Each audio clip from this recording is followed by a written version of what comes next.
नमस्कार, मी राकेश रामदास निकम, चाळीसगाव. काल काही कामानिमित्त मी जळगाव जिल्हा क्रीडा अधिकारी कार्यालयात गेलो असता तेथे त्या कार्यालयाचे इन्चार्ज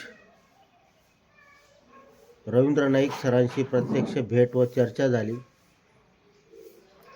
अनेक विषयांवर चर्चा झाली, परंतु मी भूतपूर्व एकेकाळचा कुस्तीपटू असल्यामुळे मी कुस्ती विषयावर सविस्तर बोललो.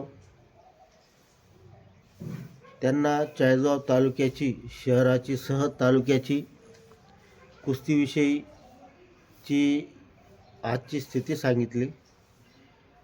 चाळीसगाव तालुक्यातील ग्रामीण भागातील जे कुस्तीपटू आहेत, नवोदित असतील, अनुभव संपन्न असतील, तर त्यांची व्यथा मांडली.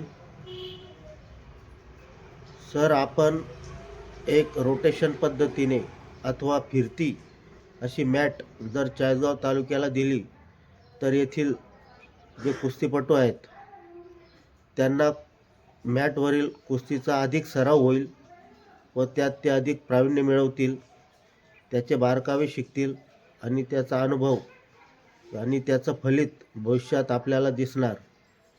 त्यामुळे ते सुद्धा या चर्चेसाठी सकारात्मक त्यांनी पाऊल पुढे केलं आणि ते बोलले की आमच्या कार्यालयाकडे किती मॅट अवेलेबल आहेत आणि त्या कशा पद्धतीने देता येतील याचंही त्यांनी चर्चा केली. तर त्यांनी असं सुचवलं की तुमच्या संपर्कात असलेले पैलवान, तसंच सिनियर पैलवान, कोच यांच्याशी तुम्ही चर्चा करा.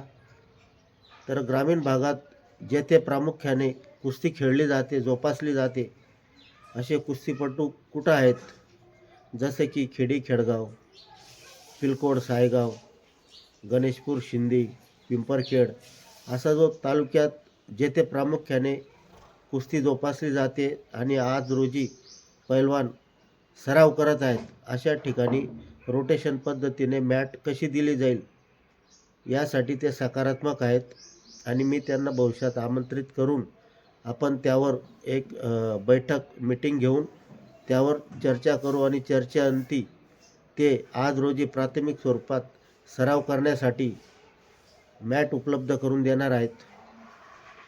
तसंच त्यांनी असेही सांगितले की यापूर्वी ग्रामीण भागात व्यायामशाळेसाठी 7 लाख रुपये अनुदान होतं. आता शासनाने ते वाढवलं, डबल केलं, 14 लाख रुपये अनुदान आहे. तरी याही योजनेचा अधिकाधिक ग्रामीण भागातील पैलवान किंवा तेथील लोकप्रतिनिधी यांनी लाभ घ्यावा आणि कुठल्याही खेळाला, कुस्तीला, कुठल्याही खेळाला प्राधान्य द्यावं आणि आजचे तरुण कसे शारीरिकदृष्ट्या संपन्न होतील यावर त्यांनी अधिक भर दिला.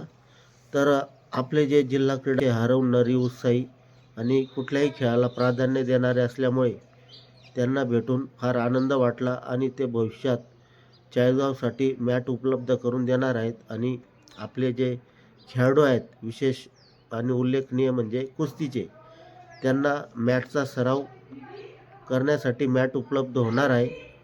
तर या वृत्ताची सर्वांनी दखल घ्यावी.